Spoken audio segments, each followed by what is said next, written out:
come the boss lady, the Kelly Holland Show. Watch out, let's go. Here come the boss lady, the Kelly Holland Show. Let's drop it. Here come the boss lady, the Kelly Holland Show. Come on. She gonna get it right, research all about your life. Her info's always tight, talking just to get inside. Gospel talking, Bible walking, wanna help you see. Faith is calling and she's walking with the victory. The king is on her side and she never quits.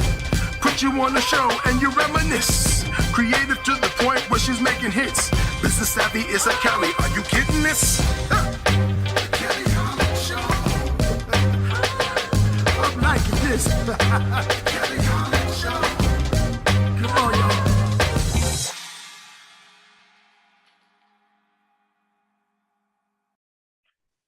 Hello, and thank you for watching. This is the Kelly Holland Show, and I'm so glad you tuned in. Today, we have a special treat for you. We have a very special treat because not only is our next guest coming from a professional level, she's coming from a powerful message, and she did her homework to get this message to you. I don't want to tell you too much. We'll let her do it. Please welcome my guest, Miss Ashley Finley.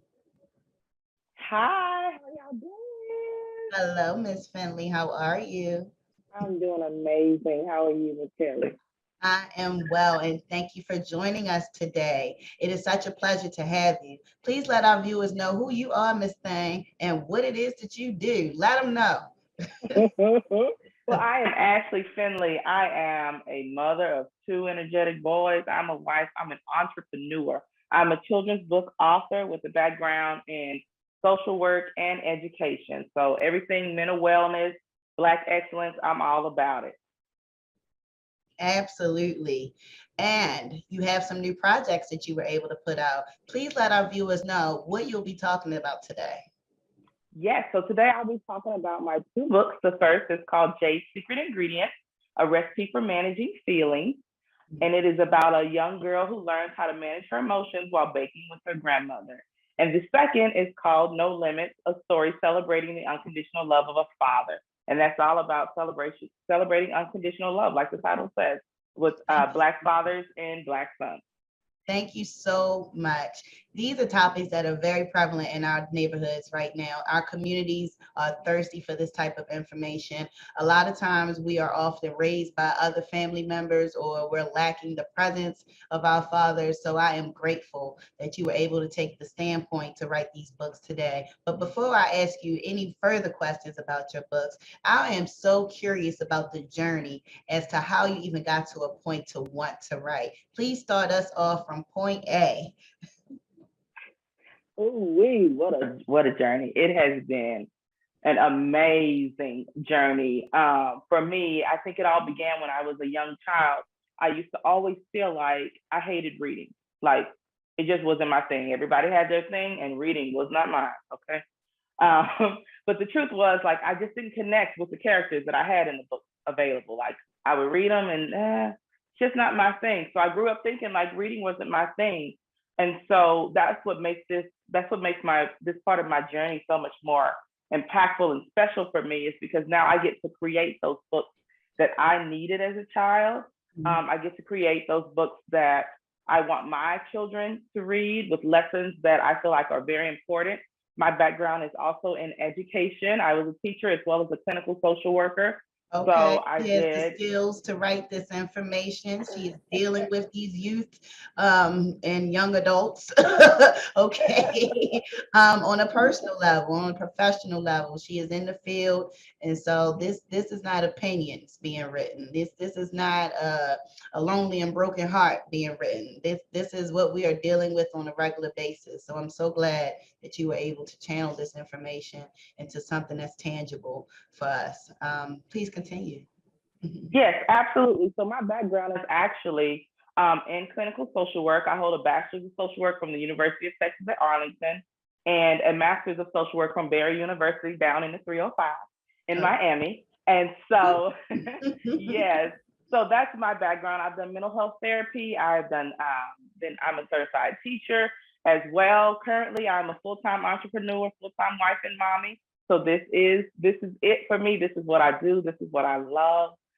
Just kind of sharing those things that I have learned in my own education journey, as well as my own personal journey, as far as it relates to mental health, managing emotions, unconditional love, all those things that are so important to us as individuals, no matter what your age is.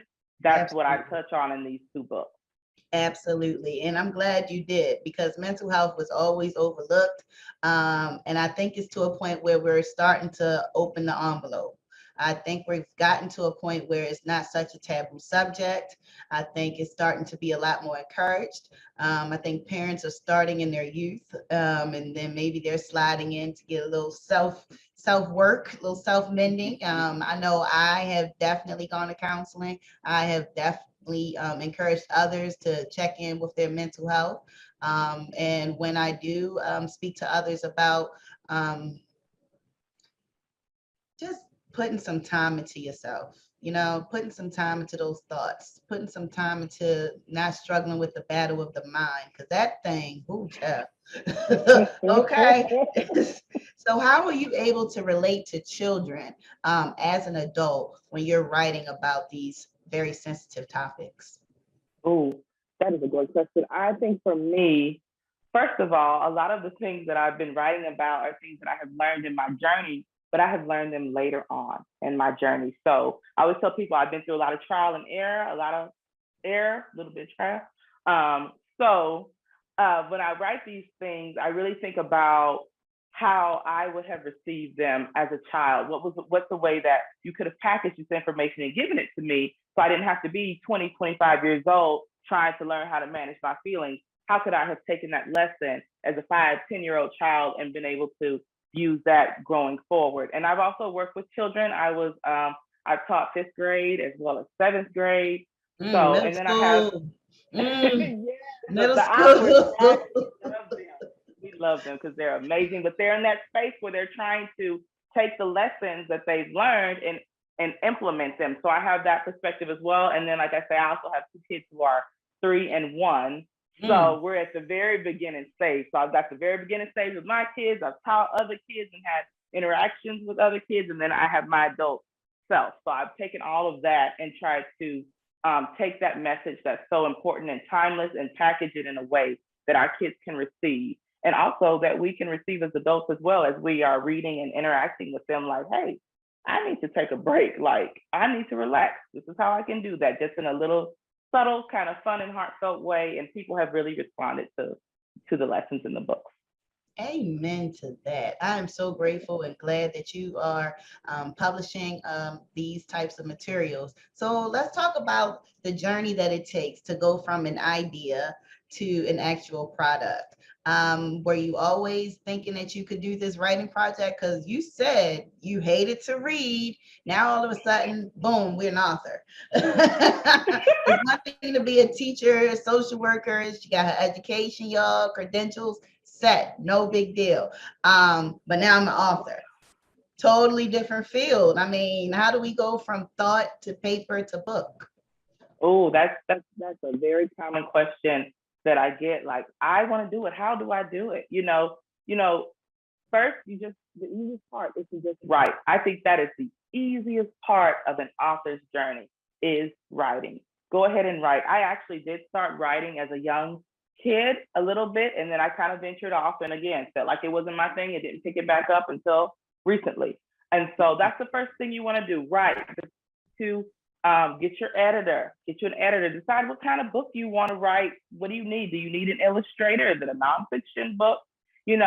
That's the first couple of steps. Writing, get your editor. If you need an illustrator, you do that. There are platforms that sounds expensive. That just sounds expensive. It does. Get you an editor, an illustrator. I'm just thinking the dollars for these professionals. Goodness gracious, is it expensive? Like you're just adding on people to the team. like anything else, it can get expensive. It's all about investing in yourself. Ballpark. What's expensive? It just depends. You can go anywhere from some people do their own illustrations, so that would be free, right? And then you can go upwards to several thousands of dollars, tens of thousands of dollars. It just depends on the illustration style you want, where you're able to find your illustrator at, and the contract that you're able to come up with them. It really it just depends. It's just like, how much does it cost to buy a car? You can get you a hoopty, or your dad can give you his car, or you can go buy you a Tesla. You want to get back on that bus. What's your purpose? Are you trying to off-road? Do you need a truck? Are you trying to, save on gas? You want a Tesla? Are you trying to speed around? You need a Camaro? What is it that you need? You have to determine that, like what. But I $5 a gallon. We'll take what you give me. Okay. $5 a gallon. And that's just being modest. I'll take what you need. Do you need bus pass? Do you need catch the MARTA, the DART, or the New York subway, whatever it is you want to catch? You figure out what works for you. There's multiple ways to get there. And likewise with the book writing process, I understand. Thank you so much. Absolutely. So what about when you went into your second book? You got all the jitters out, you kind of understand what the process is. Did it go by faster, or did it take you longer? Because now you know what the process is. You got some learning pains out the way. How was that process for you? I think the second book it was quite a different journey with the second one. The first one, it was like riding a bike. The first time I fell, I skinned my knee. I forgot, I need this. Oh no, what's that? Okay, I need to buy that. I need to email this person. I need to do what? How long does it take? But with the second one, I did know the process. So I feel like with my second one, I spent more time on the story because I wanted to be intentional. I was intentional with the first one as well, but with the second one, I wanted to be even more intentional. Like, okay, I told the story in Jade's Secret Ingredients. What story do I want to tell in my second book, and how do I want that to come together? So, and I think my illustrator was extremely happy with my second book, because with the first one, we were both kind of new, figuring it out. But with the second one, I was like, look, I got my sketches. This is how I want them to look. This is what I want them to wear. Like, I had all of that together for the second one, whereas in the first one, we were kind of fumbling around in the dark. Ooh, what about this? I don't like that, So the beginnings, right? The beginning. Yes. But all of that transition to a place where you were able to come out with JJ Carson's Press. Please let our viewers know what that is. So I founded JJ Carson Press, which is a children's book publishing company. So that is pretty much like the overseer of my book publication process. Congratulations, Black woman. Congratulations. Yes, because there was a very important woman who is a publisher in the field as well, who suggested that. In the beginning, I just thought, I'll write books and I'll just publish them and I'll just do that. But she came in and dropped those jewels, and her name is Crystal Swain Bates out of Atlanta, Georgia.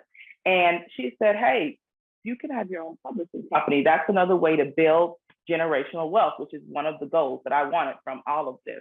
And so I founded that, and we publish books that feature Black protagonists or Black main characters, and they have social emotional lessons. That's our thing. That's my gig.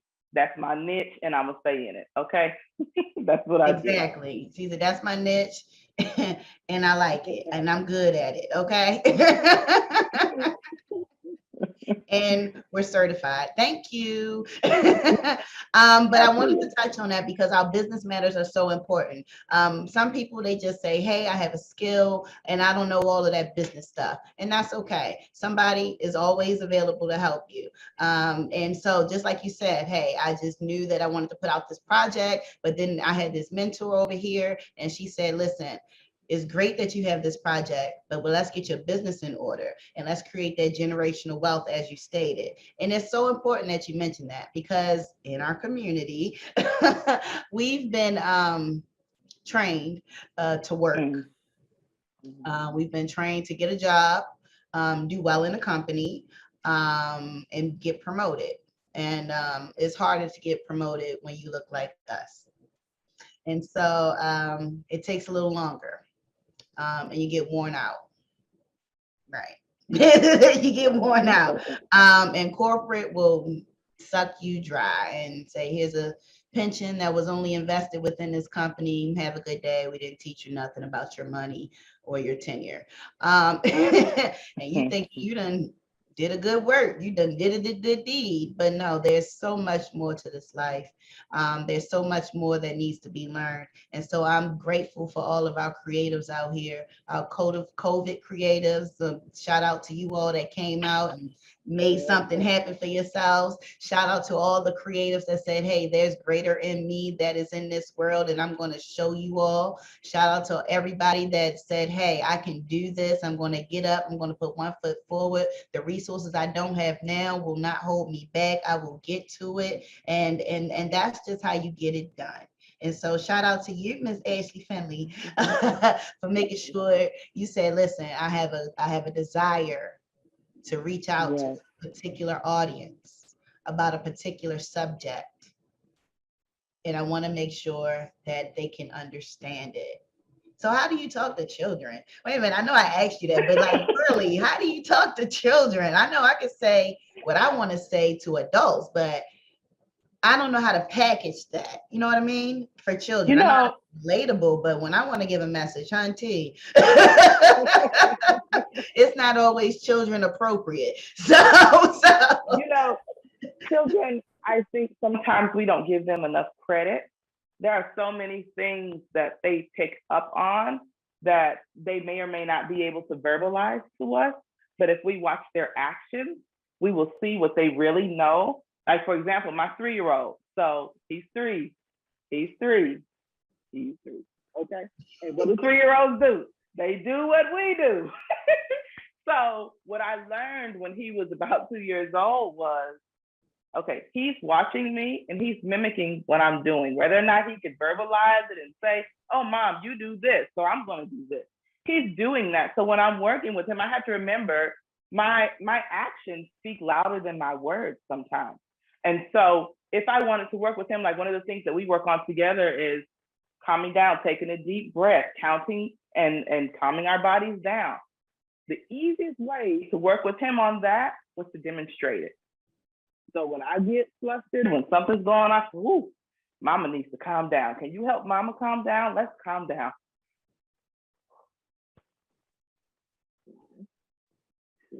and he models that. And he models that. So then when he gets upset, I say, you seem like you're angry. Are you angry right now? Are you having a moment? Do you need to calm down? And he'll say, yes. Okay. How do we calm down? And he'll say, we take 5 deep breaths. Okay, let's take 5 deep breaths. And so that's how you work with them. It is a certain amount of things that you may, again, you're talking with an adult, we can talk about your amygdala, we can talk about your brain, prefrontal cortex. We're working with kids, you feel anxious, you feel tension in your body, let's get it out. Let's take a deep breath. Let's blow like we're blowing bubbles. We want big bubbles, so we want to blow really slowly. Like there's certain things that you can do with them that still have that same message that you would tell an adult. Maybe it's not as granular in your detail, and maybe you're a little bit more animated with it. Like, oh, are you upset? How can we calm down? You know, to help them get that message.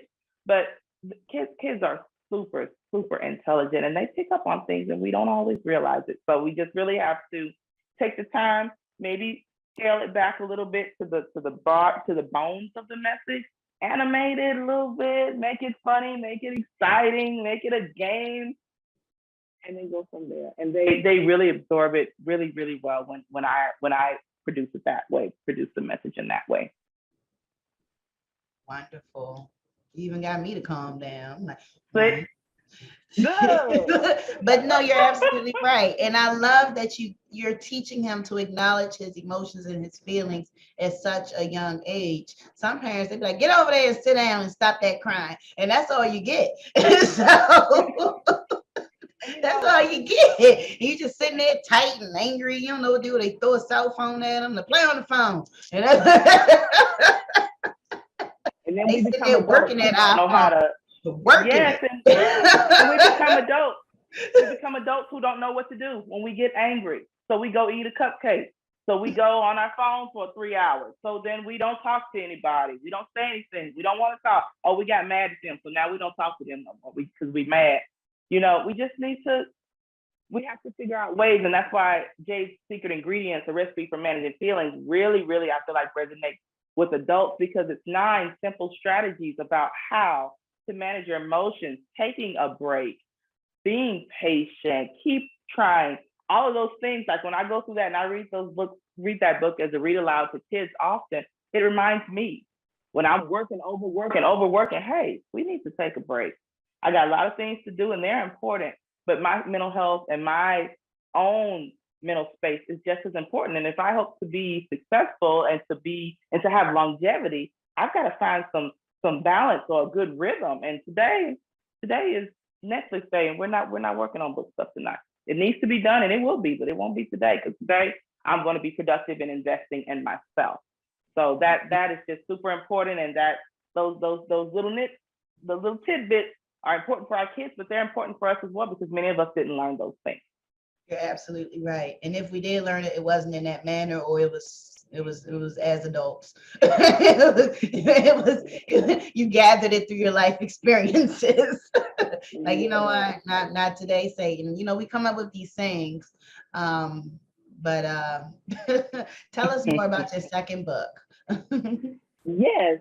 So No Limit, A Story Celebrating the Unconditional Love of a Father, is a very, very special book to me. It was inspired by my husband's relationship with our two sons. And it simply talks about something that many of us are missing in our lives, and that's that unconditional safe space. As I work with kids and adults and different things at different ages as well, I've noticed that, like, we miss that. We miss that safe space to learn and to make mistakes and to grow. And so we have this perfectionist mindset, or we overwork, or we do these things that kind of show that we don't feel like we are enough. And so that's what No Limits talks about, being enough. In the book, there's a line, I think my favorite line that I wrote in that book is like, even when you win first place, or if you're last to finish the race, I still love you. It doesn't matter. You go and you give your all, and whatever you're able to produce, whatever you're able to do, I love you just because of who you are. And so that is the story. That's the message in No Limits. And so it really, really resonates. And then again, I wanted to celebrate our Black fathers and the relationships that they had with that they have with Black sons. And so it is a story it is a message that is timeless, that is ageless, and all of that. We can all relate and read and gain from it. But I wanted to shine that spotlight on our amazing, amazing Black fathers that we have in our community. Thank you so much. And very, very quickly, if you could put it in a 1, 2, 3, 4, 5, really quickly, let our viewers know very quickly the steps that it would take to get a publishing company. Oh, no, the quick publishing steps. company. I'll go first. Start the LLC. Get you a registered agent. Get you a CPA if you can, or I'll give you a really great tip. Go to your local small business administration, and they can help you. They can help you. That's what I did. The most challenging part of my journey, I will say, has been this publishing company, because I did not have the business background. So I'm learning as I go. I do not consider myself to be an expert. However, I'm someone who's learning and growing. So if you want to get in touch with your local small business administration, you can try Facebook groups, Instagram, search certain hashtags, try all of that, and that'll get you your info. Good information. Thank you so much. Let our viewers know how they can reach you, how they can gather your books, how they can publish and support and pour into you. It's your time to plug. Yes. So follow me on social media at Ashley Finley Writes, ASHLEY FINLEYWRITES. Visit my website, jjcarsonpress.com. My books, No Limits, A Story Celebrating the Unconditional Love of a Father, and J's Secret Ingredients, A Recipe for Managing Feelings, are available at Walmart, Target, Amazon, Barnes & Noble. Wherever you buy your books from, they should be there. So visit us again, jjcarsonpress.com. Amen, honey. She didn't say just Amazon and online. Run them stores back again. Yes, Amazon, Barnes & Noble, Books A Million, Walmart, Target. Again, and if you're like me, you can just Google the titles, okay? And they will come up for you, or you can visit our website, jjcarsonpress.com. And that's how you do it, baby. She said she started off with a goal to write a book. check out where those books are being sold. It's an all-day hustle, and we are going to keep it moving. Thank you so much for joining us. You have just been a part of the Kelly Hollins Show. Go ahead and support Miss Ashley Finley and all of her books. I'm sure she is not done today, baby. She has more to come. Thank you so much, and have a great